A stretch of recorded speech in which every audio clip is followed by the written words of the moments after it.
Sorry, the mic was muted. Maybe it's better now. Let me just adjust the settings now. Can you hear me? Good. So I'm going to start again. Good morning, everyone. It's 10 a.m. here in Barcelona. It's my pleasure to host this meeting about innovation in the e-commerce in the e-com industry. My name is Baptiste. I'm the CEO and co-founder of a tech startup called Widget. It's a marketing tool for e-commerce stores. And it's my pleasure today to host this panel with Amelia, which is a business development manager at Frumo, a self-learning recommendation engine based on AI. Hi, Amelia. Hi, everyone. Good morning. And Laurent, that is going to come in a minute, who is the CEO and founder of a live shopping platform for brands and retailers. So the agenda of today, hi Laurent. Yeah, bonjour, everyone. I'll give you a few seconds to introduce yourself. And I'm just going to announce the agenda of today. So there's a lot of innovations and trends to talk about in the e-commerce industry, but we will break it down into two main subjects. So we will first speak about the trendiest marketing channel in e-commerce, which is video. And the second part will be how data and artificial intelligence actually enable a high degree of personalization on stores. So Amelia, I give the word to you to give a quick introduction about who you are and what you do. Sure. So good morning, everyone. I'm Amelia Labovic. I'm the business development lead for e-commerce at Frumo, which is a tech startup here in Antwerp, focusing on AI-powered product recommendations, and actually founded out of the University of Antwerp and our PhD research with Netflix and Apple. So really looking forward to hearing more about the video side of things, but also to share a little bit more about personalization and AI with all of you today. Thank you, Amelia. Laurent, can you give a quick introduction about what you do and who you are, please? Yes, hello, everyone. I'm Laurent Dunis from Paris, France, and I'm the CEO and founder at Shoply.tv. So it's a software as a service solution helping brands and retailers to broadcast live events on their websites to attract more people and to help people to have more information about the product and to have a live interaction. So I'll be happy to talk about the power of live video content today. Great, thanks a lot, Amelia. Thanks, Laurent, for the introductions. So we will start right away with the first topic, which is about the trendiest marketing channel in e-commerce. It's an innovation, definitely an innovation. It's also a disruptive way of communicating to users.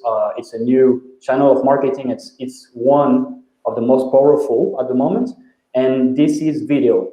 But video is super broad. Like there is a lot of types of video. You have 10 seconds video, you have 1 hour videos. You have videos on many platforms. So we will go through a couple of points with Amelia and Laurent to talk about all of this and to really get you to know better about video and how to use it and for what use cases. So Laurent, why is video the most engaging marketing medium nowadays, according to you? Yeah, so very happy to talk about this topic today. Very excited about it. Video is the most powerful, effective, engaging form of online content there is. So except for smell and touch, video is more realistic, it's more fun, it's more informative, more human-like experience, basically. So even better than video content, live video content to us. We've been helping companies since 2014 with their live events. And since the lockdowns in 2020 around the world, companies massively turn into live video content to have a communication channel with their consumers. And live video is even more powerful than video content. When I go to a physical store in a shopping center, I'm getting a live experience, right? I'm engaging in a live interaction with the brand and with a salesperson when I can see the product, I can touch the product, I can read the product information, I can test the product together with a salesperson. Also, I can get a fun experience with the brand. No wonder why stores since centuries have organized live events in their stores during the holidays, for Christmas, for Valentine's Day, attracting more people with a live event in your store. Well, this is what was missing in e-commerce. And this is what consumers expect. This is what they're looking for. So we've seen some really impressive statistics about video marketing content. Recently, we know that consumers spend 16 hours per week watching videos. We know that 64% of consumers are more happy to purchase after they've seen a video content on an e-commerce website. And we know that the consumption of live streaming video has doubled in 1 year since the lockdowns. People massively turn into live streaming content to have a fun experience with the brand and also to have experience in their e-commerce user experience. So that's why it's more engaging. Yeah, absolutely. I do agree with you, and it's true that video enables customer to relate to someone or to a brand and feel closer to it, like in a physical shop. And this is why authenticity and, let's say, the human aspect of it is super important to sell in bricks and mortar shops, but also to sell online. So totally agree with you on that. But how do you explain that some marketing mediums in e-commerce, like emails, are now kind of old school or even obsolete? And how can you explain also that some other trendy and innovative marketing channels like voice commerce or VR, virtual reality, don't pop that much, don't get that much trendy? And how can you explain that video is currently trendy compared to these other innovations and marketing channels, again, like voice commerce or virtual reality? So yeah, to me, voice commerce and email marketing are too limited for a consumer to make a decision. They don't have enough information to make a decision. But so voice commerce to me is very limited as an experience, very difficult for you to understand enough information about a product. So I would not say this has a great potential in e-commerce, and we see the results with the different voice commerce devices and software that had a huge success 2-3 years ago, and which now is really dying off. So I would not bet in voice commerce and email. What is interesting is the mix of email plus video. So there was a study that we read recently showing that when you are adding video content into your email marketing campaign, the engagement rate will increase by 300%. So email marketing is powerful with video content. All right, yeah. So mixing these channels together makes it even more powerful. Absolutely. And maybe it's also a lack of infrastructure and devices, like, or really hardware. Maybe voice commerce doesn't have like the real physical products to answer the needs, or VR, for example, virtual reality. Not everyone at home have a headset to shop through VR. So it might be lacking on this point as well. Great, so thanks a lot for that. So as we saw, the word video and also the word shoppable or shoppable video is becoming super trendy. We have a lot of use cases, a lot of types of videos, examples. So just to give a couple of these examples, Amelia, do you consume video online, and do you even buy from video? And if yes, what are the types of videos you consume and the use cases you like the most? For sure. So I think, honestly, prior to the pandemic, I would have answered this with a no. I would never really watch live streams. I was kind of like, why? I didn't really see the hype around them. But indeed, I think, like, Laurent hit on a really interesting point, that when you're in a store, you're there for the experience. And then when everyone was home, we were all craving that kind of experience. So I think I definitely understand from a personal point of view why that became so prominent.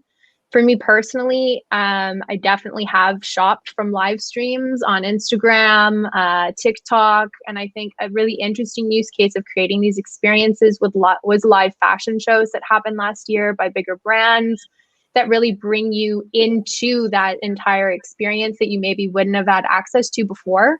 So I think it's really interesting to see how social media kind of took that video experience and really used it for brands to connect with their consumers. Yeah, there is definitely a lot of use cases and ways to connect with customers. So you say, and Laurent said, live shopping. We're seeing a lot of user-generated, so UGC content, influencer testimonials. I don't know, product demo, product tutorials, informative video. A lot of ways to connect to customers, so they can relate to you and the brand. So great. So I'm also happy I'm not the only one using TikTok here. Laurent, do you also use TikTok sometimes?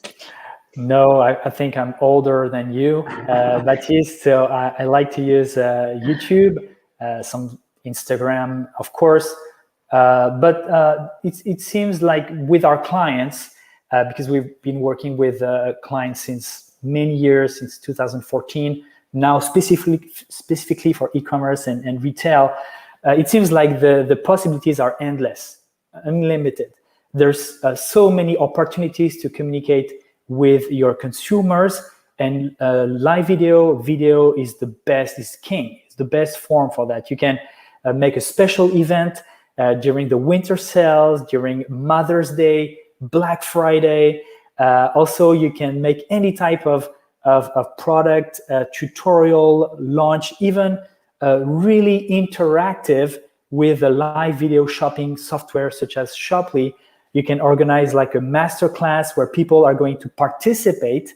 You can, of course, use influencers that will bring their network, their community, that will make a really fun and entertaining experience. So really, there's many ways for you to communicate, just as you would do in an online store. But what is magical with digital in e-commerce is it's not limited to a location in a store in Paris, France, or in Brussels, Belgium. No, you can have an event worldwide.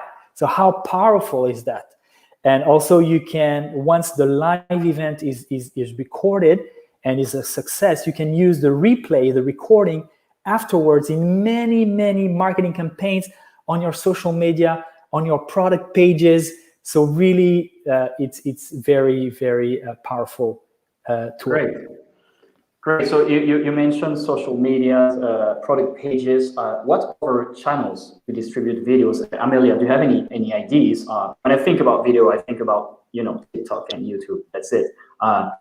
Is there any other channel to distribute and display these videos?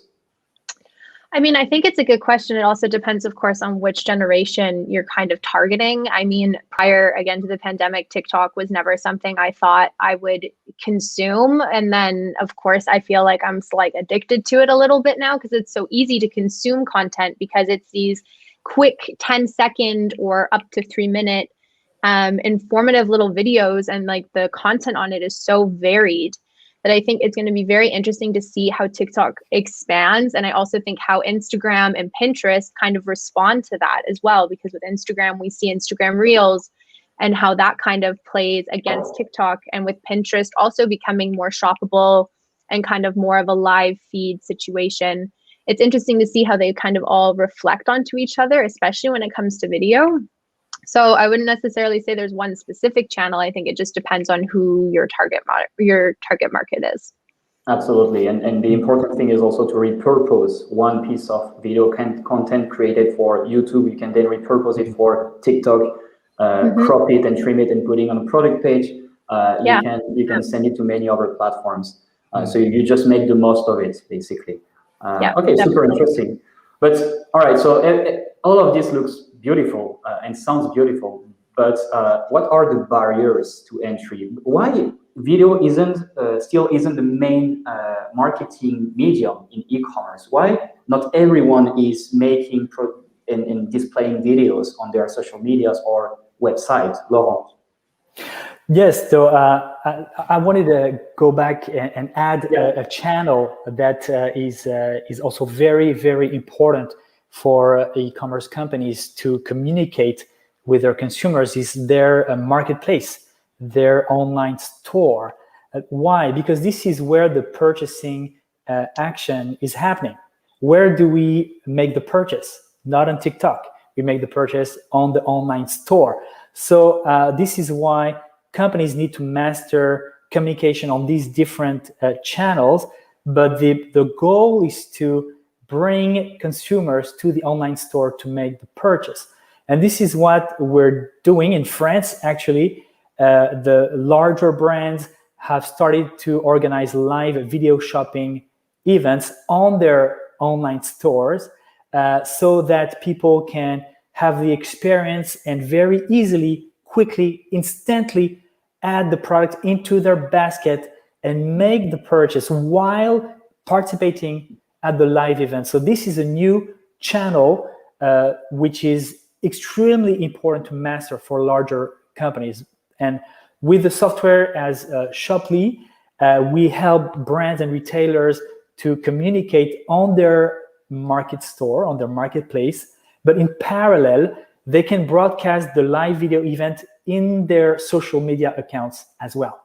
So really with one live event, one live broadcast, they can reach out to many different types of people on their different channels at the same time. So this is possible, and today we have the tools helping them with this.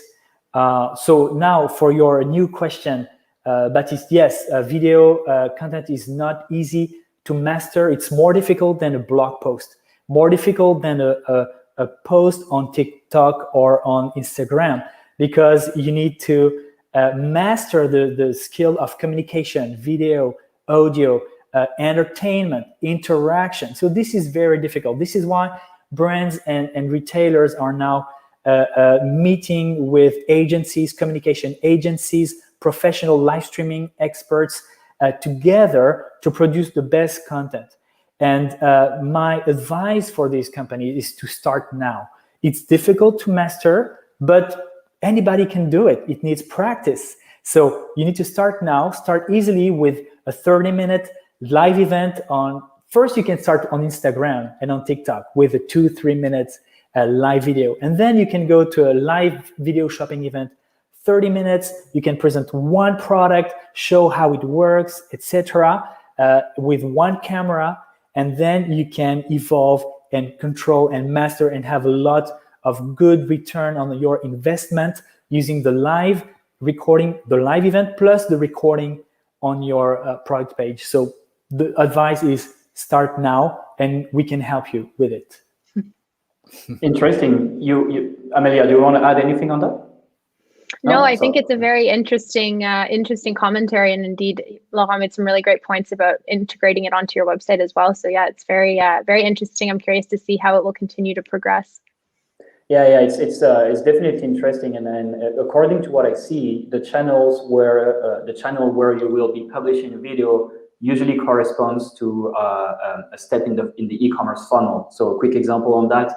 Usually when you are working on the top of the funnel, so more on awareness and acquisition of users, you will be publishing videos on social medias. The goal here is to make visitors coming to your website, to drive traffic to your website, right? And then when you're working in the middle of the funnel or bottom of the funnel, you're mainly working on creating a connection with users, creating trust with them, and activating them, converting them, and work on retention as well. So you're mainly, as you said, Laurent, publishing videos on your website or marketplace in this case. So each channel corresponds to a step of the funnel usually. So it's pretty interesting. And Laurent, you mentioned about starting now to just see the best practices of video, or even work with agencies on videos. Isn't it a possibility to make like DIY good quality videos in-house, like with maybe a smartphone and nothing else, without spending a few $1,000 or euros on creating this video? Yeah, of course. With influencers, how did they start? Did they have a degree on making a production? No, they just started. I have a little niece. She's 17 years old. She just started in her bedroom. Now she has lots of opportunities, just by practice. So anybody can do it. And now, when we're talking about larger brands and retailers, they have a brand image, and they need to have a high quality production. They need to work with very famous people, with influencers, so they have a high level of expectation. So this requires expertise, practice, budget, and it requires high-end software solution to broadcast on these multiple channels. So we can help them with this, but the benefits are huge for them. For consumers, a live video event is the closest type of experience to reality. You can get the richest information about a product. You can have a live demo. You can also have a fun experience, an interactive experience with the brand online. So also it's the most authentic type of content. When there is a live streaming event, we never know what's going to happen. It's authentic. It's true. Also, it can provide a personalized experience. And I think, Amelia, it's one of your topic of expertise, personalization of experience. Why? Because as a consumer, I can ask my own question to the brand, and they can answer to my own question. So with the live video, there's different types of formats. Of course, as a brand, I can broadcast to 10, 1,000, 10,000, 100,000 people at the same time. But also I can provide a one-to-one video experience with the consumer. Just like as they would call me or come to the store, now as a brand with live streaming video, I can have a personalized experience with a consumer with live streaming video. So the benefits are really important for brands.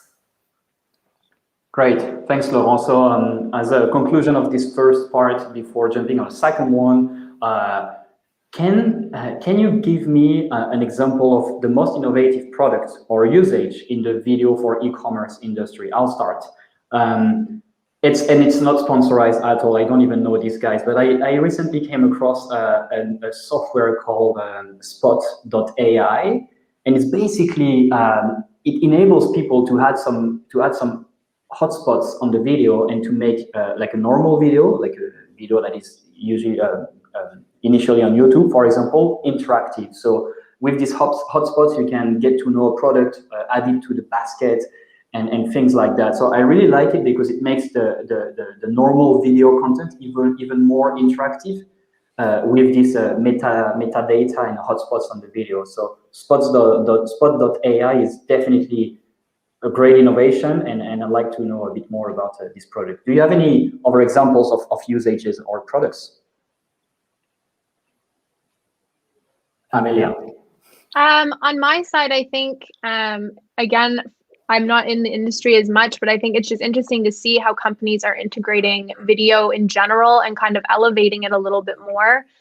Like I said, for me personally, I couldn't have imagined live stream having really taken off as much as it did, and then integrating that into an experience on a website when in theory previously you could have just gone to the store and done it. I think it's all very interesting. So yeah, I wouldn't say there's one specific area or innovation that I think is super interesting, because yeah, I think I find all of it very interesting and intriguing. So great, thanks. And Laurent, what about you? Yeah, we've been working with video content for businesses since 2014 with Eventia, and we see how companies can benefit from video. We like to use Vimeo. I don't know if you like Vimeo. We love this product for businesses, and this is a product we advise to our clients. We use StreamYard also. We love this product. Now we're launching Shoply for e-commerce and retail. So I'm really happy to have this opportunity to talk about it. Also, I'm happy to discover, Baptiste, your company and your software, Vidget. I'm really eager to test it and to know more about it. So the innovation in video content marketing for e-commerce is really booming, democratizing the use of video for anyone the small influencer to the largest brands in the world. So this is one of the most exciting innovation trends in e-commerce today. Great, thanks, Laurent. So let's have a call at the end of this day after the summit, and I'll give you access to widgets so you can try it out.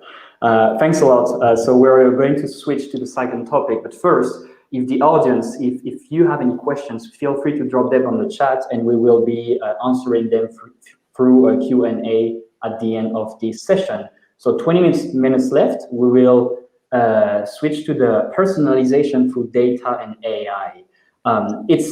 It's a well-known but challenging approach, and some of you will think, okay, it's not innovative. Like personalization data has been done for years already. Actually, I think yesterday MailChimp got bought, and MailChimp used to be the first one doing so. MailChimp 20 years ago used to be a mail broadcast sending platform. Like you will just send one email to thousands of people. Now on MailChimp, with the data you have about your customers, you can create some cohorts, really segment your user base and send the right message to the right people at the right moment, and even on the right channel. It doesn't have to be only email. So now with AI coming in, personalization and data is not the same anymore, because with the self-intelligence and the AI approach of personalization, you can go even further in this approach. So Amelia, why is data key to personalize the customer journey, and how actually AI, artificial intelligence, helps? For sure. So I think when we look at data, I mean, data in and of itself is a very broad term. So for this specific question, I'm going to focus on first-party data, because when you're looking at AI specifically in first-party data, that data is how people are acting on your specific website. It's how they're interacting, where they're clicking, what their intent is, and there's nothing more valuable than that. And then specifically with AI, when you're training your algorithms or when you're feeding algorithms of a provider like Frumel, for example, we want to look at that first-party data to really understand how your audience, your user interacts, to then predict, okay, well, if this user is acting this way and they're similar to this user, then in theory, maybe they'll want to look at this product next, or look at this article next if it's a newspaper. So specifically with first-party data, it's super important that you're harnessing it in a way that's valuable for decision-making purposes, but also capturing that data across the entire journey from start to finish. So from, you know, that first ad to maybe the post-purchase email to a flyer in a box with a QR code, for example. All of that, you're really putting forward your best foot when you use that in terms of personalizing that user experience. And I think because of the pandemic and the forcing of needing to purchase a lot of things online, expectations from consumers have never been higher. They're expecting, okay, if I'm giving you access to my data, I'm kind of looking for something in return. And that piece of that is really personalizing the experience to them in some way or another. So indeed, I think data is probably the most important thing when it comes to using AI for personalization. Yeah, definitely, and we're seeing a lot of new job positions in e-commerce, such as I don't know, head of intelligence or data analyst. You know, back in the days, these positions used to be not in the e-commerce industry, but now that is very important to personalize. We're seeing these jobs to be created every day.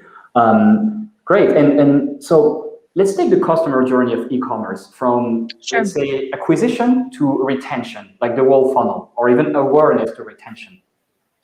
Where in this funnel, the customer journey can be personalized, and what are the best personalization, for example, throughout this funnel? Amelia. All right, so it looks like it has been frozen for a few seconds. Amelia? I think I'm back. Sorry.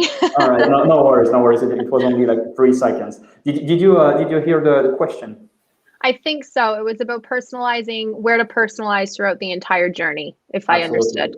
Yep. Indeed. So I think the answer to that question is everywhere, which can sound a little bit daunting if you've never used personalization. But I think, you know, obviously for ads and remarketing, that's one kind of area where you can personalize, so to speak. But you want to really make sure that when they land on your website, if they're a new user or returning user, that you're using some kind of personalization. And the moment they start clicking and they start showing what their intent is of that specific visit and how they're behaving, using that to then personalize all the way to the cart purchase. And then post-purchase, I mean, those emails or notifications are the most opened. So you might as well capitalize on that as well to say, okay, if this person purchased a pair of shoes and, a workout bottom or something like that, what is similar or who is similar in our audience that we can kind of predict, okay, well, maybe in that email we should show, have you considered these products? And the thing with AI is that because it's looking at a one-to-one level to predict for that specific user, what it predicts for me might be it might be different than what it predicts to my colleague Ada or to you, Baptiste, or to you, Laurent.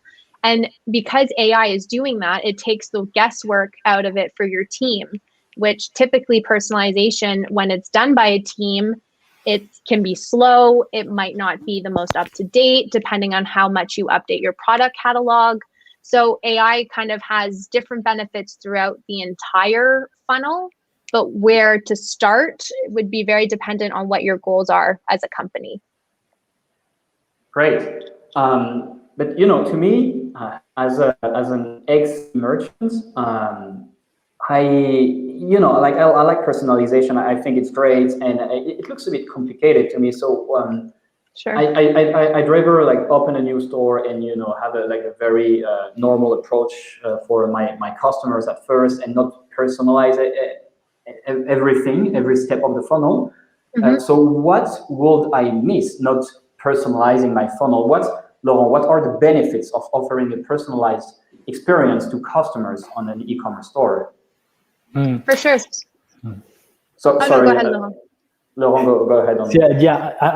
I'm taking this subject not in a technical point of view as you would do, Amelia, but more with customer experience.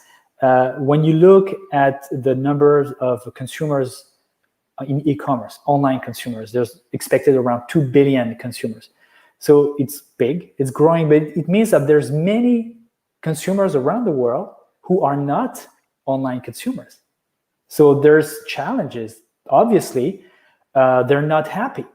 So one of the greatest challenge in e-commerce, I believe, is the lack of human-like, personalized interaction between consumers and brands. So when you go to a physical store, you expect a personalized experience and an answer to your own questions. And you would like this type of experience online, but difficult, almost impossible. So brands, when they offer live video shopping or personalized technology, such as Amelia's provide, we'll see more and more consumers who are not e-commerce consumers coming and be happy again with online purchasing. So we'll see a boom in e-commerce in the next 10 years, thanks to this type of technologies. Yeah, Thanks, indeed. Go ahead, Amelia. I was just going to say, I think Laurent really summed up exactly what I would have said. I think personalization as a benefit, it really contributes to the user experience. And in a world like e-commerce, where it's so easy to switch to another competitor, another provider, if your service or your experience isn't great, personalization just adds another benefit to them in terms of how they feel when interacting with your product. So indeed, I think personalization kind of just helps create that feeling of individualized experiences. Great. So 10 minutes left, and just a reminder to drop your comments in the chat if you have any. We'll go through two other points regarding personalization and usage of data. And we've just talked about personalization and the human approach of it to connect with audiences.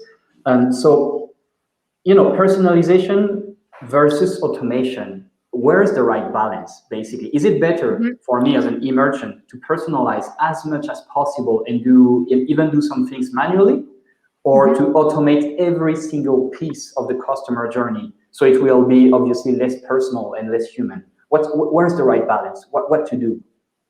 Amelia. It's a good question. It's a very good question because, like I mentioned, I think the initial response when you hear personalization is, I want to personalize every single aspect from the beginning. And I think it really is a balance. But I think when we say automation, we kind of still believe to keep using AI, but using AI in a different way than one-to-one personalization. And what I mean by that is, if someone is a new user to your website, or they're anonymous, or whatever the case may be, but you don't have any data on that person, there's still AI that you can use. There's still algorithms you can use that are perhaps popularity based. And even just using AI in that capacity, it might not be a one-to-one personalization, but you're still using information you have on your typical audience. That popularity algorithm will most likely perform better than if your team had just created something on your homepage. And I think also, when you're looking at starting personalization, it's really important to understand what kind of user journey your customer has. So is it from the homepage, they see a product, they add it right to their cart and they check out, or are they really searching around? And really personalizing in specific areas and using your insights from that to say, okay, the product page working great. Maybe we need a pop-up box when they add something to cart with additional impulse purchases, or maybe our homepage needs to be a little bit more diverse.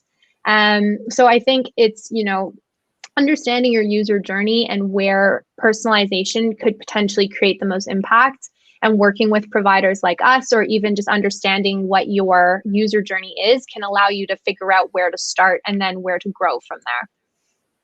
All right, great. Thanks a lot. And last point to talk about, the negative point, the limitations. So in the earlier let's say part, we talked about the barriers to entry to create videos, and now what are the limitations of personalization and use of data? Because we're seeing a lot of laws like GDPR, CCPA in California. We are seeing Google with drastic decision on third-party cookies. Even the fingerprint technology has been kind of changed or negatively affected these last months or years. So what's the future of data collection and data sharing, Amelia? I think it's an interesting topic, especially because there's so much development in terms of different areas and how you can use and share data. And I think with Frumel specifically, for us, because we only use first-party data, that kind of already alleviates a lot of the questions that our consumers and our customers have. But also, I think it's just understanding that if, that consumer doesn't consent to giving their cookie data, for example, there's still a lot of things that you can do, like I mentioned, with different kinds of algorithms that still give a personalized feel. It might not be one-to-one, but it still lends to a better user experience. So I think it's just really understanding how you can use data and the data you have available, because of course, if people are willing to give their data over, they don't necessarily want to be followed around the internet. I'm sure we've all had that feeling of clicking on something and then it follows you wherever you go. So indeed, it's a really right balance of using that data in a way that's appropriate, that gives to a better user experience, but then also respecting the choice to not want to share data, but still figuring out ways to make that user experience better. Great. So I guess the main takeaway and tip we can give to e-merchant is to actually own and master their third-party data about their users, and not to share their first-party data, and not to share third-party cookies and buy one and sell some with other actors, right? They have to master their first-party data. Indeed, I think it's just understanding what you're collecting, how you can use it, and then also the providers that you work with, how are they using your data that you're providing to them, and just really making sure you have an overview of what's happening. Because indeed, I think if you're using a lot of different things, or you're not aware of the data that you're collecting and how you're using it, it could be a little bit cumbersome. But if you're understanding what you're using and using it in an effective way to help that user experience, then I think it's a win-win for everyone. Great, awesome. So I see no questions on the chat, and we're going towards the conclusion. So I've just seen someone asking for Laurent, for you to repeat the list of softwares you were using. The list of software you're recommending about video. You started with Vimeo, and you mentioned I guess 2 other ones. Can you repeat again, please? Yes, of course. So these are tools that we use today for our clients, brands and retailers, and that we use with Shoply and with Eventia. So we like to use Vimeo as a live streaming platform, very powerful, very cost effective, really an excellent tools for businesses. Also, we like to use StreamYard that we're using today with the event, very cost efficient, easy tool to use to democratize the production of a live video. And then I was saying that I'd love to know more about Vidget, your solution, Baptiste. So of course, I'll be happy to have a discussion about it with you soon. Awesome. Thanks a lot. Where can we follow you? I know there is a networking tab on the Summit platform. So do you have your, I don't know, LinkedIn profile there where people can contact you and get in touch with you? Amelia, you start. For sure. So definitely through LinkedIn, very active through there. Also any of the Frumel social medias. So through Twitter, through Facebook, through obviously our website and LinkedIn. We're always happy to chat. And of course, through the networking tab, myself and my colleagues will be available all day to talk about anything personalization related or anything around our technology. Love to share that kind of info as well. So look forward to speaking and connecting with you guys. Great, thanks. And Laurent, what about you? Well, so first, we're happy to participate in this event right now. So if you're watching from the platform, you can find me at Laurent Dunis, and you can talk to me. You can send me a message, and you can find more information about us. We like to meet our, the community during the events. Also, we're very active on LinkedIn and on our website, shoply.tv, Shoply Live Shopping Solution. So that this is where you can interact with us. Great, thanks a lot. So as for me, I'm quite active on LinkedIn. I don't know if you have the link of my LinkedIn in the platform. 1 minute left, so I'm going to be quick, but I'd be happy to connect with you. Other than that, it was a real pleasure to host this panel with Amelia and Laurent. I hope it brings a better overview about these two trends and innovation in e-commerce that are video and personalization and use of data. Feel free to reach out to our guests if you have any questions. Thanks to Melting Lab for the 12th edition of the Summit. Thanks to all the partners and sponsors, and I wish you all an amazing day. Thanks, Baptiste. Bye, guys. Thank you, guys.